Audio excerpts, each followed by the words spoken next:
आज तक वो रकम नहीं बनी, मैं साफ तौर पे कहना चाहता हूं, आज तक वो रकम नहीं बनी और वो शख्स पैदा नहीं हुआ जो राघव चड्ढा को, आम आदमी पार्टी को या अरविंद केजरीवाल को खरीद ले। मैं साफ तौर पे अपने विरोधियों को कहना चाहता हूं, BJP is a party of goons and lumpen elements. मेरा ये मानना है कि बीजेपी एक गुंडों की पार्टी है, अनपढ़ गुंडों की पार्टी है, वो सिर्फ गुंडागर्दी करते हैं। मैं ये अनाउंस करता हूं कि मैं आम आदमी पार्टी से दूर जा रहा हूं and merge ourselves with the BJP. हम बीजेपी में विलय करते हैं। देश की राजनीति में इन दिनों एक बड़ा सियासी तूफान खड़ा हो गया है, जिसने न सिर्फ संसद की गरिमा बल्कि दल बदल कानून की मजबूती पर भी सवाल खड़े कर दिए हैं। आम आदमी पार्टी यानी आम आदमी पार्टी के 7 राज्यसभा सांसदों के अचानक पार्टी छोड़कर भारतीय जनता पार्टी में शामिल होने के फैसले ने राजनीतिक गलियारों में हलचल तेज कर दी है। नमस्कार, मैं हूं आपके साथ अग्रिमा जादौन और आप देख रहे हैं रिपोर्टर मैडम। ये घटनाक्रम ऐसे समय में सामने आया है जब विपक्ष और सत्ता पक्ष के बीच पहले से ही तनाव का माहौल बना हुआ है। इस पूरे मामले पर अब आम आदमी पार्टी ने कड़ा रुख अपनाया है। पार्टी के वरिष्ठ नेता संजय सिंह ने साफ शब्दों में कहा है कि ये केवल राजनीतिक असहमति नहीं बल्कि संविधान के खिलाफ एक गंभीर कदम है। उन्होंने घोषणा की कि पार्टी राज्यसभा के सभापति को औपचारिक पत्र लिखकर इन सभी 7 सांसदों को अयोग्य घोषित करने की मांग करेगी। संजय सिंह के मुताबिक ये मामला सीधे तौर पर दल बदल विरोधी कानून का उल्लंघन है और इसे किसी भी हालत में नजरअंदाज नहीं किया जा सकता। उन्होंने अपने बयान में संविधान की 10वीं अनुसूची का जिक्र करते हुए कहा कि संसद के भीतर किसी भी प्रकार के विभाजन, गुट या अलग समूह को मान्यता नहीं दी जाती, चाहे उसमें कितनी भी संख्या क्यों ना हो। उनका कहना है कि अगर इस तरह की घटनाओं पर रोक नहीं लगाई गई तो भविष्य में लोकतंत्र की स्थिरता पर गंभीर असर पड़ सकता है।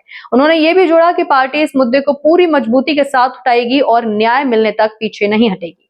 वहीं जिन नेताओं ने पार्टी छोड़ी है उनमें राघव चड्ढा, संदीप पाठक और अशोक मित्तल जैसे प्रमुख चेहरे शामिल हैं। इन नेताओं ने एक संयुक्त प्रेस कॉन्फ्रेंस कर ये घोषणा की कि वे और 4 अन्य सांसद भाजपा में शामिल होने जा रहे हैं। राघव चड्ढा ने इस दौरान कहा कि ये फैसला उन्होंने देश हित और बेहतर राजनीतिक स्थिरता को ध्यान में रखते हुए लिया है।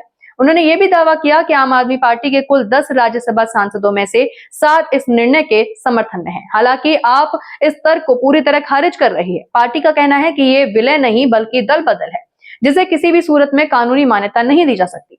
पार्टी नेताओं के मुताबिक अगर 2/3 सांसद किसी भी अन्य दल में शामिल होते हैं तब भी उसे संसद के भीतर वैध विभाजन नहीं माना जा सकता और ऐसे में उनकी सदस्यता रद्द होनी चाहिए।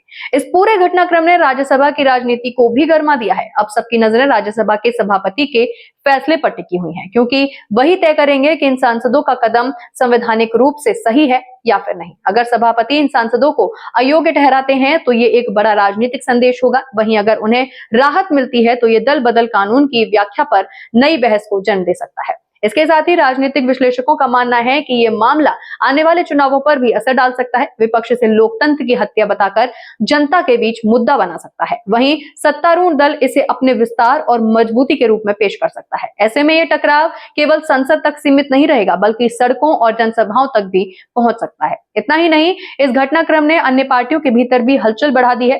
कई दल अब अपने सांसदों और विधायकों को लेकर सतर्क हो गए हैं ताकि इस तरह की बगावत उनके यहाँ ना हो। ये मामला एक तरफ से सभी राजनीतिक दलों के लिए चेतावनी बन गया है कि आंतरिक असंतोष को समय रहते संभालना कितना जरूरी है। आखिर में ये कहना गलत नहीं होगा कि ये पूरा विवाद भारतीय लोकतंत्र के लिए एक अहम परीक्षा बन गया है।